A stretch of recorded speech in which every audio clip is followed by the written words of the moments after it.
Hello and welcome to our roundup of the European Parliament's latest plenary session here in Strasbourg.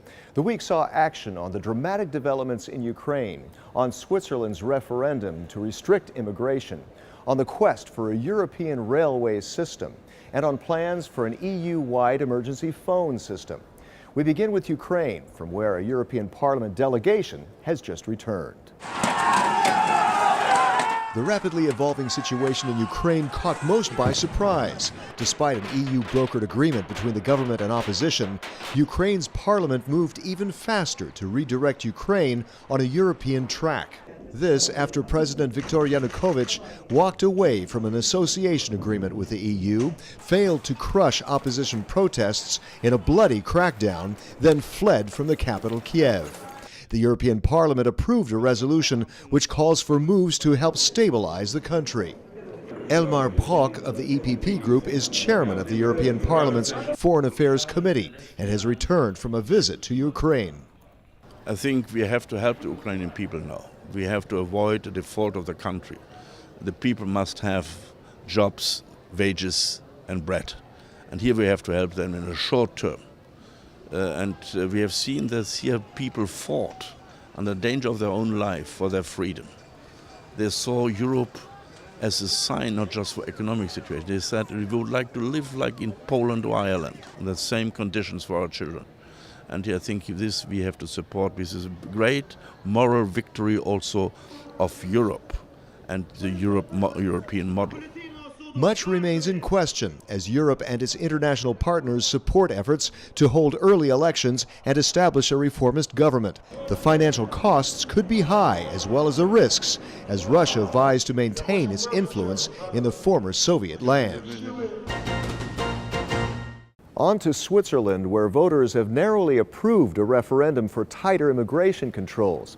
That's jeopardized Swiss-EU agreements that have enabled the free flow of people, goods, and services. Swiss voters were deeply divided, with barely over 50% voting in favor of limiting immigration. The EU is the country's largest trading partner, and Switzerland benefits from preferential trade agreements. But many Swiss are concerned that foreigners make up about 25% of the country's population. Some EU officials have urged caution in retaliating for the referendum and prefer to wait and see how the Swiss government puts the immigration limits into practice. Mairead McGuinness is vice chair of the EPP Group. There are very deep ties and agreements signed between Switzerland and the European Union, and agreements count. So as I look at it now, there is a period of reflection to take into account what has happened here, but also to be very clear and say that there are consequences if Switzerland decides that the fundamental freedom of movement, which is agreed between the two parties, is now to be sundered. And I think in particular for our Croatian friends who've just joined the European Union a couple of months ago in 2013, they believe that they were entering and that they would have the same arrangement with Switzerland. We need to be very clear that we want Croatia to be treated as an equal player with all members of the European Union, and that Switzerland would acknowledge that, or indeed there have to be fallout from it. Officials are hoping to find a solution to preserve agreements on cooperation, like Erasmus studies and the Horizon 2020 program for research and development. But they also warn that trade could stand to suffer if Switzerland pushes ahead with immigration controls. Keeping Switzerland in a greater European trade zone strengthens the world's largest single market. So would creating a single European rail network. The European Parliament has approved far-reaching measures that would break down national barriers and boost railway travel. The fourth railway package will help open up domestic railway markets, creating more competition and improving interoperability. It guarantees the freedom to provide domestic transport services across Europe. It would improve transparency by requiring the separation of finances between infrastructure and operational costs. The EPP Group's Mathieu Grosch is rapporteur of the legislation. If we know that, for instance, today the modal share of rail in passenger transport in Europe in general is around 6%, that means that you have more than 90% on the road.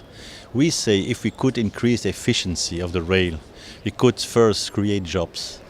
bring partly a solution to congestion in urban areas on the roads as such, do a big thing for health, because CO2, you have less CO2 on the rail. So I think the efficiency of the rail is really a very important issue, and we can bring here a European added value because we have no European market. The railway package will also establish a single EU-wide certification for trains to lower costs and ensure interoperability. Finally, an EU standard for emergencies. Ecall is a system that alerts emergency services, and the European Parliament has approved legislation that would extend its reach across the EU. That number is 112. Ecall will become mandatory in all cars across the EU, automatically alerting authorities when an airbag is triggered in an accident. Integrated GPS sends out the location. The EPP Group's Andreas Schwab is a member of the Internal Market and Consumer Protection Committee. He says the mandatory requirement for autos is a way to get all the EU 28 to adopt Ecall and its number 112. We have been calling since quite a while, since a long time, member states to introduce this 112 emergency network all over Europe, so that European tourists, that businessmen, that consumers all over Europe are always available to call this emergency number European-wide. Unfortunately, this has not worked as we wanted, but with the introduction of this system into new cars from 2017 onwards, we will improve the infrastructure and we will help to make sure that the 112 emergency number will be available all over Europe for all citizens, and I think that's a very important step. Ecall is one of the EPP Group's success stories, which you can find in special in-depth reports on the EPP TV webpage at this link. And don't forget to put the number in your mobile phone. The Ecall number is 112. That's it for now from Strasbourg. See you next week in Brussels. And find out more about the activities of the largest political force in Parliament by checking eppgroup.eu. Until next time, thanks for watching.